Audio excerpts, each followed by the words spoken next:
Sir Owaisi को छोड़े, मुस्तफा खामनई भी आपने कुछ बात करी, फिर अवैध साहब को जा रहा सर छोड़े ओवैसी को। जी मैं वही अर्ज करने लगा जी भट्टी साहब कोई बोले यार, मुस्तफा खामनई को बात करिए। ये तो मुझे लग रहा है जंग और बढ़ेगी और ईरान के किरदार पे जो शिकायत हैं उस पे भी नजर, हमारा किरदार क्या है? ईरान ने तो किरदार दिखा दिया मेरे भाई, हमारा किरदार क्या है?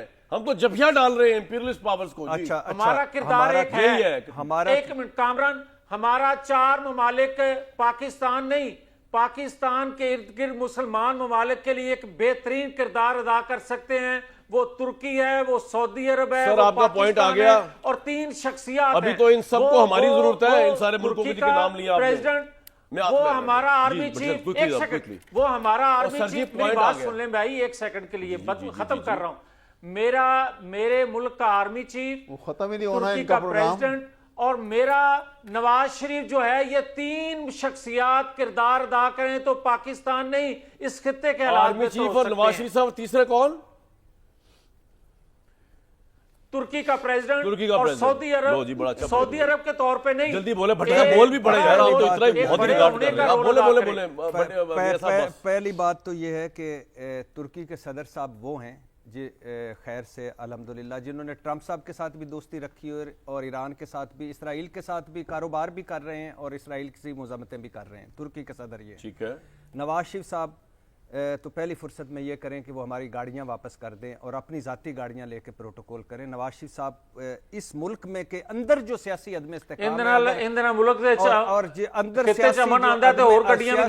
इस्तेकाम जो है वो अगर कोई वो 19-20 कर सकते, लेकिन वो तो इंतकाम के भरे हुए हैं। लगता है कि उन्होंने तो कोई, वो तो छुट्टी ले लेते हैं जब हम पे टैक्स नाफज होता है। अब बात यह है कि एक तरफ हमारे भारत है, एक तरफ अफगानिस्तान और एक तरफ ईरान। हम कब तक न्यूट्रल रहेंगे, कब तक सालिस रहेंगे? और अगर बाबा जी ट्रंप ने हमें कोई ड्यूटी लगा दी तो हम क्या करेंगे? बड़ा मुश्किल वक्त है इस वक्त। क्या लगा सकता है ड्यूटी वो? भैया वो कुछ भी, उनसे कुछ भी तवक्को है कि आप भी हमारे साथ हों ईरान के खिलाफ।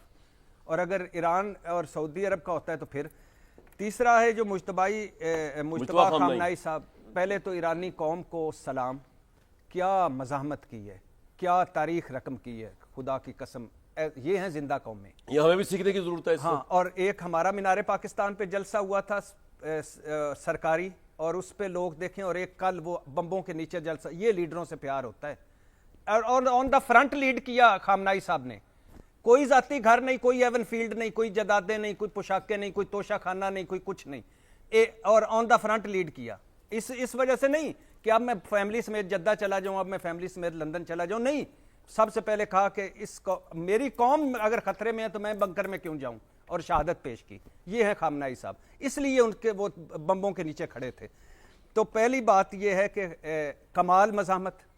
ट्रंप साहब की क्या था कि खामनाई साहब को शहीद करेंगे, चंद लीडर्स को उनको मारेंगे और करोड़ों लोग सड़कों पे आएंगे, रिजीम चेंज हो जाएगा, मैं मिड टर्म इलेक्शन इस वजह से जीतूंगा, और नेतन्याहू पे जो करप्शन और तोहफों के इल्जामात हैं वो इस वजह से खत्म हो जाएंगे और हम फिर आगे राज करेंगे। नाकाम। दूसरा, जंग के दौरान उन्होंने अपना सुप्रीम लीडर चुना, और खामनाई साहब की शादी भी कदामत पसंद गुलाम अली आदाद मुश्तबा खामनाई की बात कर रहे हैं। हाँ, मुश्तबा नाम लेना। हाँ, मुश्तबा खामनाई साहब की बेटी से हुई, कुम के पड़े हुए, मशहद में पैदा हुए, और वालिद साहब से ज्यादा आगे हार्ड लाइनर। क्यों? क्योंकि वालिद, वालदा, एहलिया और बहन इस हमले में शहीद हुई। ये होते हैं लीडर। पहले फैमिली, पहले खुद, फिर कौम। ये नहीं कि मैं अब इधर से इधर उड़ा जा रहा हूं और इधर से इधर उड़ा जा रहा हूं। तो ईरान को सलाम, उनकी क़यादत को सलाम। और इस वक्त जो आपने सारा कुछ बताया, ये इलाकाई जंग बन गई है, ये खित्ते की जंग बन गई है, और मुआशी तौर पर पूरी दुनिया तबाह बर्बाद हो गई है। वैसा ये आ गई है कि पता ही चल रहा है कि ईरान को रशिया और चाइना की इंटेलिजेंस मिल रही है, और अब वो जो छोटे मिसाइल थे लो टेक वाले, पहले तो उन्होंने वो इस्तेमाल किए, अब वो क्रूज मिसाइल की तरफ जाएंगे। और अगर इस तरह जाएंगे, और दूसरी तरफ ये बात भी चल रही है कि अमेरिका न्यूक्लियर ऑप्शन खुदा न खास्ता इस्तेमाल कर सकता है। तो सर अवैध साहब, आप इस जंग को फिर किस तरह खत्म होते या बढ़ते हुए देख रहे हैं? इस पर जरा थोड़ा बात कीजिएगा। मेरी बात सुने, मुझे आपने आज तो एक वो तारीख में पढ़ा जाता था कि when tsar speaks no one speaks.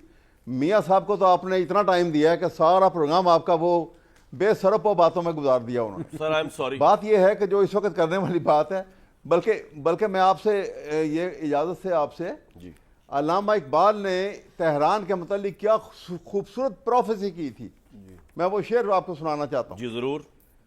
उन्होंने उस ज़माने में ये लिखा कि तेहरान, वो कहते हैं कि तेहरान हो गर आलम मशरिक का जनेवा, तेहरान हो गर आलम मशरिक का जनेवा, वाह वाह, शायद कुर्राए अर्ज की तकदीर बदल जाए। वाह, ये अल्लामा ने उस वक्त कहा था। तो मैं आपको सामने ये अर्ज करना चाहता हूं कि ये सिचुएशन जो है, ये जो जो आगे जा रही है, ये अनर्व कर रही है, ये ट्रंप को अनर्व कर रही है, ये इजराइल के प्राइम मिनिस्टर को, उनकी कौम को, क्योंकि वहां जो क्लस्टर बम्बार्टमेंट जो इस वक्त हो रही है वहां पर, वो they were not prepare for it. ये खतरनाक सूरत हाल जो पैदा हो रही है। लेकिन ये ईरान ने तो बरमला कह दिया ना कि 6 महीने तक हम ये जंग जारी रखेंगे, हमारे पास इतनी कैपेसिटी है, इतना वॉर मटेरियल है हमारे पास। लेकिन कौमें लड़ती हैं, वो जैसे जॉन मिल्टन ने कहा था, so what if the battle is lost, what is not lost is unconquerable will not to surrender.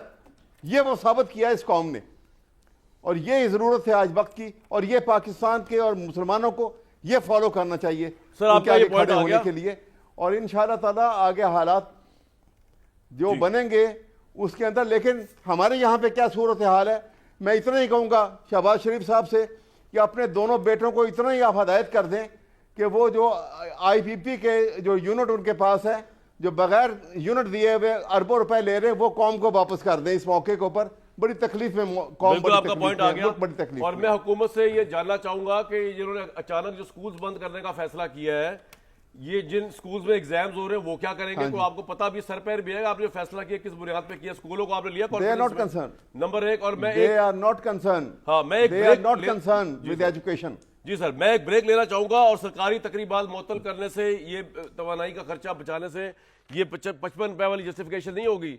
Break के बाद एक बड़ा अहम सवाल है कि अगर सऊदी अरब को पाकिस्तान की फौज की जरूरत पड़ गई तो फिर पाकिस्तानी फौज क्या करेगी? और अगर वो जरूरत पड़ गई ईरान के खिलाफ, तो एक तरफ ईरान हमारा ब्रादर मुल्क है, दूसरी तरफ सऊदी अरब भी है, लेकिन हम सऊदी अरब के साथ एग्रीमेंट भी कर बैठे हैं, तो मैं आपको बताऊंगा फिर पाकिस्तान की फौज क्या करेगी इस सिचुएशन के अंदर।